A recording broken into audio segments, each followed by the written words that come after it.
नाम में सम्राट है और तेवरों में बिहार की पूरी राजनीति की किताब नजर आती है।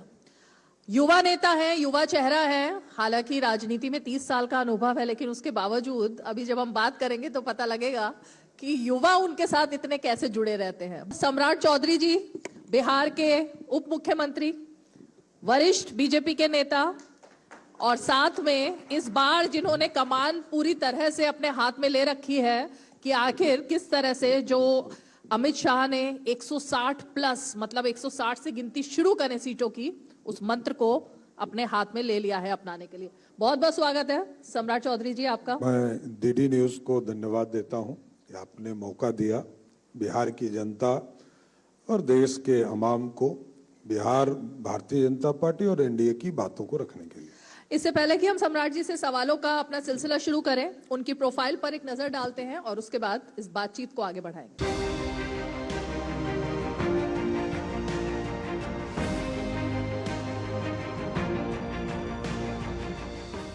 सम्राट चौधरी वर्तमान में बिहार के उप मुख्यमंत्री हैं और बिहार भारतीय जनता पार्टी के प्रमुख नेता भी।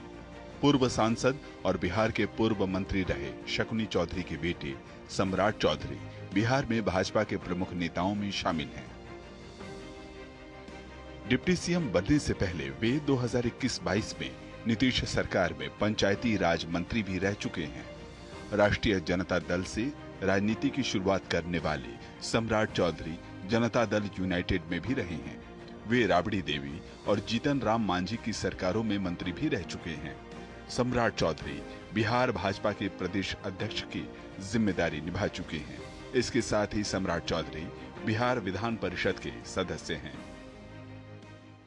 तो ये सम्राट चौधरी जी के बारे में पॉलिटिकल प्रोफाइल एक तरीके से था, लेकिन सम्राट जी, मैं लगभग 1.5 महीने से बिहार में लगातार लोगों के बीच जा रही हूँ, देख रही हूँ जहां जा रही हूँ वहां आप ही के नाम की चर्चा चल रही है। इतने चर्चित चेहरे हैं आप, या इस चुनाव में आपके इर्द गिर्द बहुत चर्चा चल रही है? देखिए, नीतीश कुमार जी के साथ काम कर रहे हैं और एनडीए की सरकार डबल इंजन की सरकार है। यहाँ डिलीवर जनता के बीच में डिलीवर करना पड़ता है और नीतीश कुमार जी ने जो सिखाया है और यशस्वी प्रधानमंत्री नरेंद्र मोदी जी का जो मार्गदर्शन रहता है फॉलो अप करके डिलीवर कराने के लिए, और पर डे किसी भी कार्यक्रम में ये मैं बस कह सकता हूं कि जब भी वो दिन में कोई कार्यक्रम करते, जैसे उन्होंने 75 लाख महिलाओं के खाते में 10-10 हजार रुपया दिया, तो प्रधानमंत्री कार्यालय और मुख्यमंत्री कार्यालय सबसे पहले यही काम करता है कि 1 घंटा के बाद चेक करता है कि कितने महिलाओं के खाते में गया। तो ये डिलीवर करने वाली सरकार है, इसलिए जनता के बीच में काम करना पड़ेगा। जनता राजा नहीं खोजती है, जनता सेवक खोजती है। इसलिए मोदी जी और नीतीश जी ने यही सिखाया है कि सेवा तो करना ही पड़ेगा, जनता के बीच में जाना ही पड़ेगा और जनता के लिए काम करना ही पड़ेगा। सम्राट जी, ऐसा लगता था कि बिहार के खाने की बात जब होती है तो उसमें तो वही तस्वीरें सामने आती हैं कि कैसे लालू जी के साथ राहुल गांधी सावन में मटन बना रहे हैं, फिर उसके बाद तस्वीर आती है कि कैसे प्लेन में चॉपर में तेजस्वी यादव दिखा रहे हैं सत्तू पीते हुए। आपकी कभी ऐसी फोटो सामने नहीं आई? लालू जी राजा है, राजा की बात मैं नहीं कर सकता। हम लोग छोटे मोटे लोग हैं, जनता के बीच से आए हैं, राजा की बात हो नहीं रही है। वो तो राजा है। पहले 1990 में उन्होंने कहा था कि रानी के पेट से राजा पैदा नहीं होगा। ऐसे बिहार की जनता इसको फॉलो कर रही है, जनता एकदम फॉलो कर रही है और जनता कहती है कि हम राजा भी पैदा नहीं होने देंगे रानी के पेट से। ये लालू जी के चीजों को जनता मान रही है, लेकिन मेरा यह मानना है कि बिहार अब आगे बढ़ चुका है, इन चीजों को भुला चुका है। अब बिहार समृद्धि विकास पे चर्चा करता है। आप भी जितने लोगों से आपने वार्ता किया होगा, बिहार ये बदला हुआ बिहार है, जिस बिहार में पंडित चाणक्य ने अखंड भारत का सपना देखा था और इसको राजधानी बनाया था, उस बिहार में आप सोचिए कि बिहार के पास सब कुछ था लेकिन नेतृत्व नहीं था। श्री बाबू के बाद कोई भी मुख्यमंत्री अपने जीवन काल में 5 साल का टेन्योर 90 तक पूरा नहीं किया। कर्पूरी ठाकुर जी और जगन्नाथ मिश्रा जी 3-3 बार, कर्पूरी ठाकुर जी उप मुख्यमंत्री बने, 2 बार मुख्यमंत्री बने, जगन्नाथ मिश्रा जी 3 बार मुख्यमंत्री बने, लेकिन कोई 5 साल पूरा नहीं किया। 90 से 2005 तक बड़ा नेतृत्व मिला, किंग मेकर मिला, बिहार नहीं मिला। बिहार उजड़ता हुआ बिहार मिला, बदहाल बिहार बना।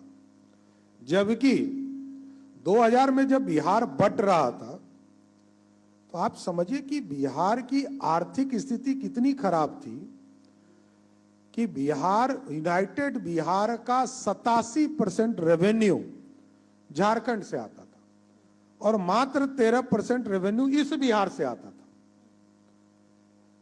और उस समय इंडस्ट्री भी बिहार में था। लोग कहते हैं कि इंडस्ट्री नहीं था बिहार में, एकदम था। टाटा यहीं था, बोकारो यहीं था, माइंस, पूरा धनबाद बोकारो का इलाका पूरा माइंस यहीं था, लेकिन नेतृत्व नहीं था। आज नेतृत्व है तो टाटा नहीं है, बोकारो नहीं है, माइंस नहीं है, लेकिन यह बदला हुआ बिहार है जिस बिहार में 6000 करोड़ का बजट होता था। और मेरे को तो गर्व हुआ जब नीतीश कुमार जी 2005 में मुख्यमंत्री बने और धीरे धीरे इन्होंने बिहार को गवर्नमेंट स्पॉन्सर्ड स्कीम से व्यवस्थित किया। और इसलिए मैंने कहा गवर्नमेंट स्पॉन्सर्ड स्कीम कि आप सोचिए कि 1970 में मैरिन ड्राइव बन गया बॉम्बे में, हमारे यहां 2025 में बना और इसको बनने में 13 साल लगा, क्योंकि राज्य सरकार अपना पैसा लगा रही थी और कोई पीपीपी मोड पर हम नहीं जा रहे थे। अभी नीतीश कुमार जी की सहमति से 3 बड़े एक्सप्रेसवे हम लोग बना रहे हैं। पटना दीघा से कोइलवर, मुंगेर से घोरघट और घोरघट से भागलपुर। ये लगभग 150 किलोमीटर का हम बनाएंगे स्ट्रेच। और उस स्टेज में बिहार सरकार 17,000 करोड़ में मात्र 6,000 करोड़ रुपया लगाएगी। उस समय हम टोटल पैसा लगा रहे थे, हमको 12 साल लगा पटना का मैरिन ड्राइव बनाने में। मैरिन ड्राइव में यदि हमने पीपीपी मोड बनाया होता तो 12 में शुरू हुआ था तो 15 तक में कंप्लीट हो गया होता। ये हम लोगों ने पटना में मेट्रो की कल्पना की और 13,992 करोड़ रुपए का एक डीपीआर बनाया और 2014 में किया। इजराइल से, नॉर्वे से, उसके बाद इंग्लैंड से सभी प्रतिनिधि आए। कई कंपनी ऐसे आए जिसने कहा कि आप हमको पीपीपी मोड पे दे दीजिए, 20 साल मैं चलाऊंगा, 20 साल के बाद रेवेन्यू आपका, पूरा मालिक आप। हमारे यहाँ कोई पीपीपी मोड का कंसेप्ट नहीं था, हमने नहीं दिया। हम लोगों ने कहा अपने चलाएंगे। हमको मात्र 11 साल लगे बनाने में, हमने बनाया। अभी कुछ किलोमीटर चालू किया है, इसको धीरे धीरे और बड़ा करना है। ये सुशासन स्थापित और विश्वास स्थापित करने में 15 साल लगे। और 2020 के बाद बिहार में इंडस्ट्री पर काम शुरू हुआ। आज मैं कह सकता हूं कि इस देश में सबसे बड़ा बॉटलिंग प्लांट बिहार में, सबसे ज्यादा इथेनॉल प्लांट बिहार में, और आगे अगले 10 वर्षों में सबसे बड़ा इंडस्ट्रियल हब बनेगा वो बिहार होगा, जो बिहार इस देश को दुनिया में सबसे ताकतवर राज्य बनाएगा।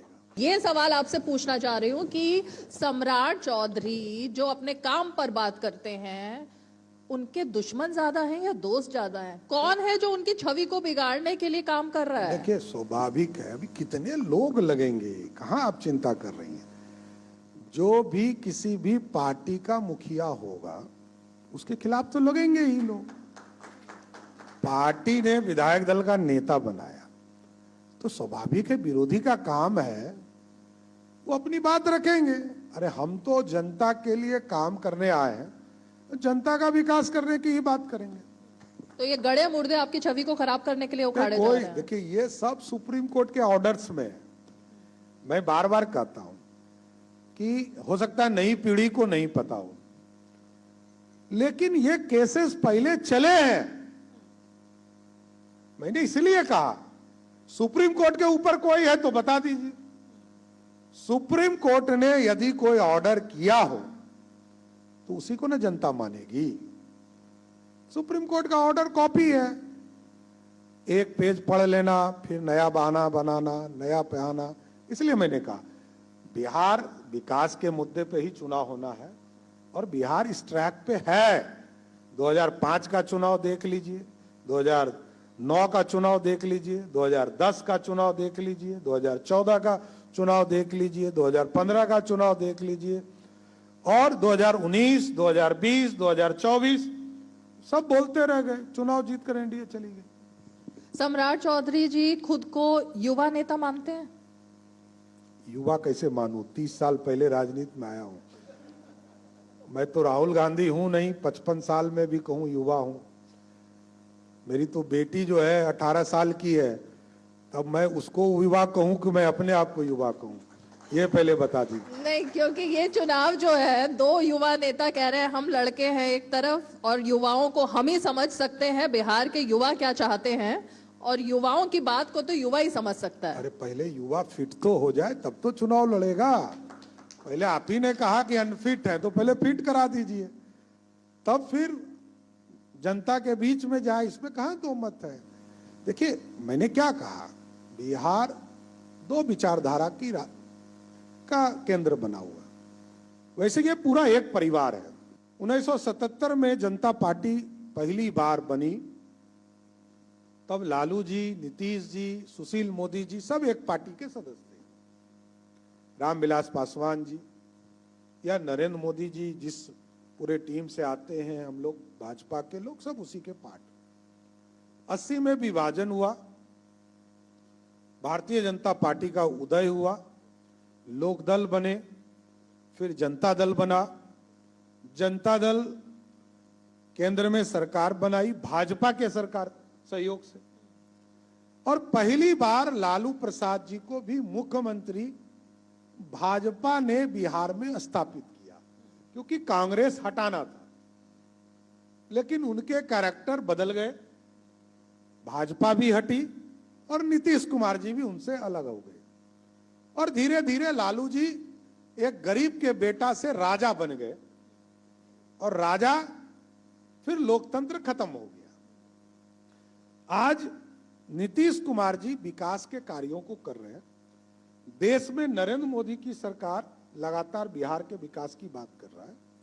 इसलिए मेरा मानना है कि बिहार आगे बढ़ रहा है तो समृद्धि को जनता चुनेगी, वैसे लोगों को नहीं चुनेगी जिसने बिहार को बर्बाद किया। यदि 15 साल का बिहार हटा दीजिए आप और उसमें नीतीश कुमार का 20 साल पीछे ले जाइए, तो हमारे पास 15 साल नया कुछ करने के लिए आ जाएगा।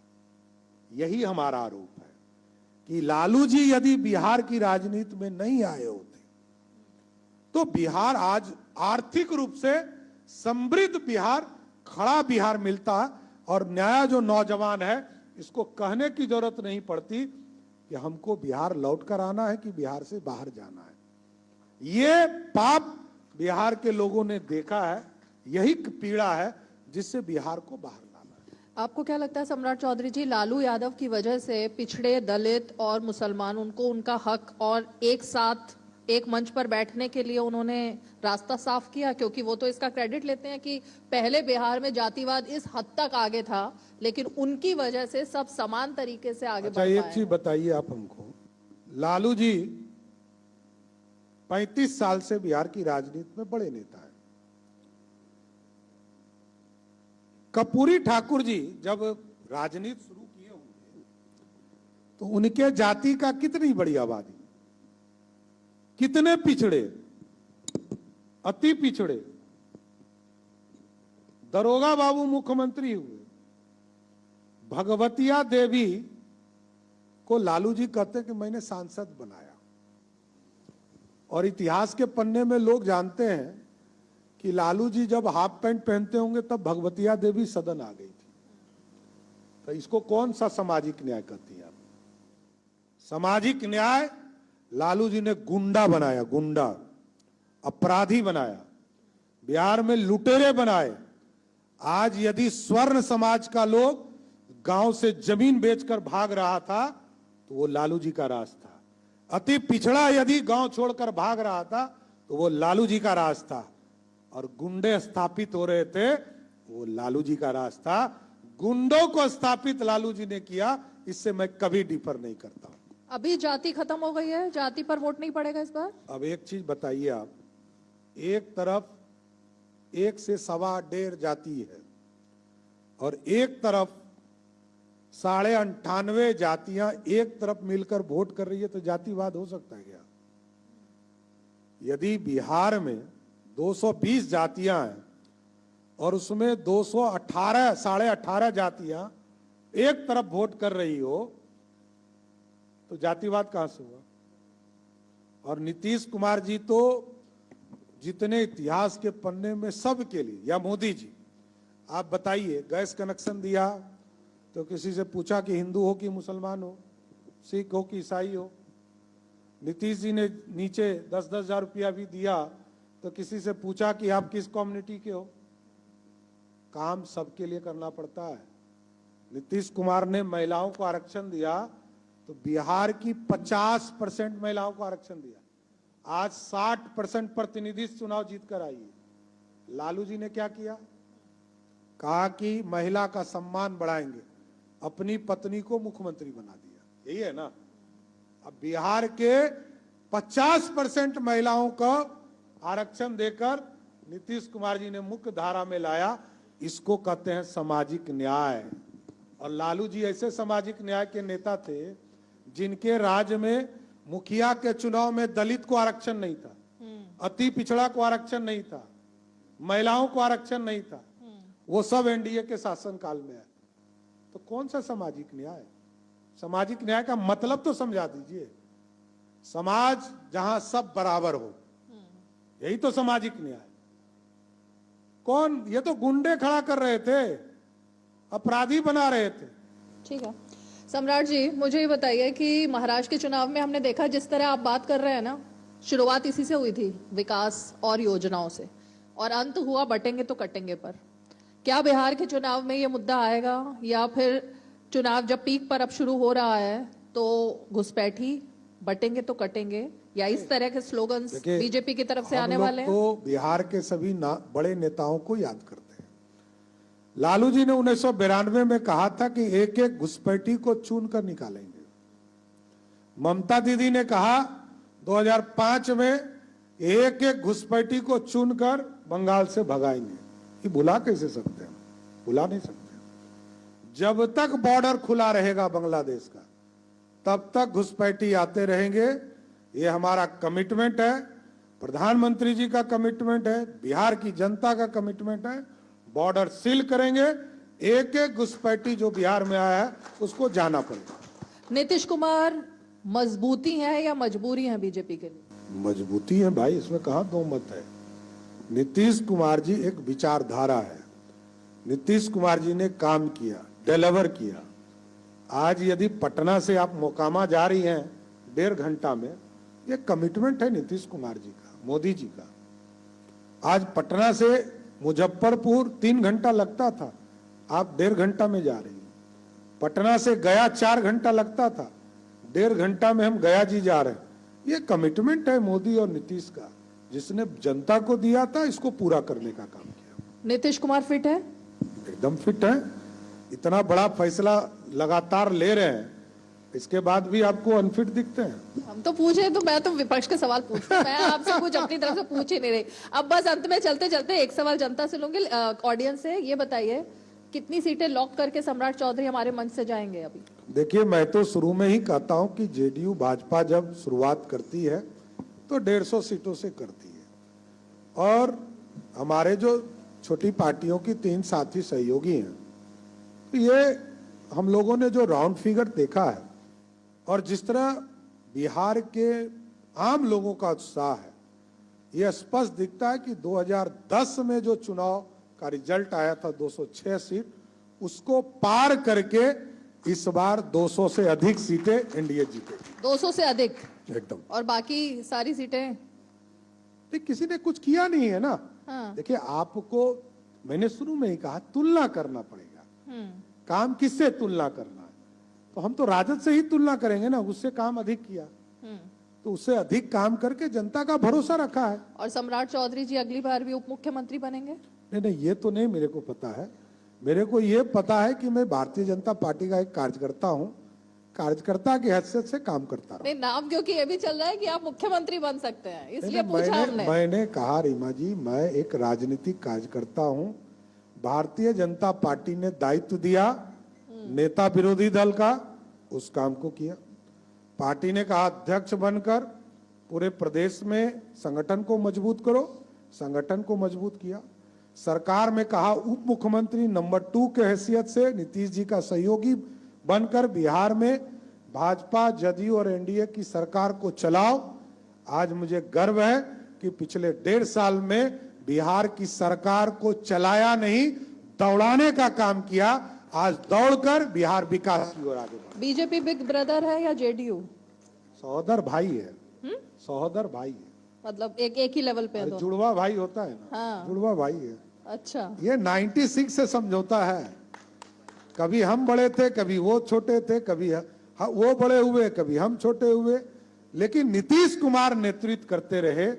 2000 को भी याद कीजिएगा, जब नीतीश जी के पास 32 सीटें थी, हमारे पास 70 सीटें थे, तब भी मुख्यमंत्री वो थे। जब वो 115 जीत कर आए और हम 91 जीत कर आए, तब भी मुख्यमंत्री वो थे। जब हम 74 जीत कर आए और वो 43 जीत के आए, तब भी वो मुख्यमंत्री वो थे। आगे भी नीतीश कुमार एक मजबूत चेहरा के तौर पर लगातार बिहार की सेवा करते रहे। सम्राट जी, विडंबना तो यही है ना कि बीजेपी इतने सालों में भी अपना मुख्यमंत्री क्यों नहीं बना पाती है बिहार में? मुख्यमंत्री है। अरे जेडीयू कैसा? नहीं, बीच में पलट अरे पार्टी अलग है। हमने कहा सहोदर भाई, जुड़वा भाई। अब लालू जी को थोड़े कह रहे हैं। लालू जी में तो एक गलती किया था भाजपा ने कि उनको मुख्यमंत्री बना दिया, हृदय नहीं लगता। अब वो गलती नहीं कर रहे हैं। लेकिन नीतीश कुमार जी भाजपा के, जेडीयू और भाजपा जुड़वा भाई है। जुड़वा भाई बनकर बिहार के विकास के लिए गठबंधन करते हैं, बिहार के विकास के लिए आगे भी गठबंधन करते रहेंगे। एक सवाल ऑडियंस से जल्दी से। अभी चुनाव आयुक्त, मुख्य चुनाव आयुक्त आए थे और उन्होंने एक बात कही कि बिहार का चुनाव पूरे देश को एक राह दिखाएगा। इस बात को आप कैसे समझते हैं, कैसे देखते हैं? देखिए, ये लोकतंत्र की जननी है, इसमें कहीं दो मत नहीं है। लोकतंत्र, और जब एसआईआर के बाद जो उनका परिप्रेक्ष्य था, एसआईआर के मुद्दे के बाद 17 नए टेक्नोलॉजी को जोड़ने का काम किया गया। वेब कास्टिंग 100% नहीं होता था, 100% पारामिलिट्री फोर्सेस नहीं होते थे। कई राज्यों में आप जाएंगे 100% वेब कास्टिंग, कलर फोटो के साथ आप जा रहे हैं बूथ पर। तो कई चीजें जो 17 नए आइटम्स जोड़े गए हैं लोकतंत्र में, उसके परिप्रेक्ष्य में हमको लगता है कि इलेक्शन कमीशन का था। और साफ सुथरा लोकतंत्र, साफ सुथरा इसलिए कहा कि मरे हुए आदमी का नाम कट गया, जो 2 जगह जिनका वोटर लिस्ट में नाम था उसका नाम कट गया, जो अपना प्रमाण पत्र नहीं दे पाए उनका वोटर लिस्ट से नाम कट गया। तो ये सारी प्रक्रिया जो उन्होंने पहली बार इस इलेक्शन कमीशन ने किया, एसआईआर पहले भी हुआ 2003 में भी, जब राबड़ी देवी जी बिहार की मुख्यमंत्री थी, तो तब भी 90 दिनों में ही पूरे प्रोसेस को पूरा किया गया। आज भी लगभग 90 दिनों में ही सारे प्रोसेस को पूरा किया गया। लेकिन इस परिप्रेक्ष्य में जो आज का दृश्य है, 17 नए एटम्स को जोड़ने के बाद जो लोकतंत्र में जनता के बीच में जाएंगे, क्योंकि जितने भी विरोधी थे उन्होंने कहा कि फलाना आदमी का वोटर लिस्ट से नाम कट गया। इलेक्शन कमीशन ने 1 घंटे में कहा कि वोटर लिस्ट में नाम है। नेता विरोधी दल लालू जी के परिवार ने कहा कि मेरा वोटर इपिक नंबर ही बदल गया। उनको भी बताया कि नहीं, आप 2015 में जिस इपिक से लड़े थे, 2020 में जिस पे लड़े थे, वही वोटर आई इपिक नंबर आपका है और इस वोटर लिस्ट पर ही आपका चुनाव होने वाला है। राहुल गांधी ऐसे तो कभी राघोपुर के लोगों को बुलाए नहीं होंगे, नहीं तो सिंगापुर बन गया होता। राबड़ी देवी मुख्यमंत्री थी, वहां से उम्मीदवार थी, लेकिन राघोपुर कभी सिंगापुर नहीं बन पाया। नीतीश जी ने वहां ओवरब्रिज बनाकर रोड पहुंचा दिया और आगे के प्रदेश बनाए जा रहे हैं कि उसको कैसे सिंगापुर बनाया जा सकता है, स्टडी कराया जा रहा है, क्योंकि बीच का टापू है, दोनों साइड गंगा है और बीच में राघोपुर है, तो यह कल्पना की जा रही है। तो मेरा यह मानना है कि एसआईआर में जितने लोगों ने ऑब्जेक्शंस किए वो सब निराधार पाए गए। इसलिए जनता के बीच में साफ सुथरे चीजों को, वोटर लिस्ट को लेकर इलेक्शन कमीशन जा रही है, ये अपने आप में अनोखा होगा। ठीक है सम्राट जी, बहुत बहुत शुक्रिया, आपने इतना समय निकाला अपने व्यस्त शेड्यूल से, बहुत बहुत शुक्रिया।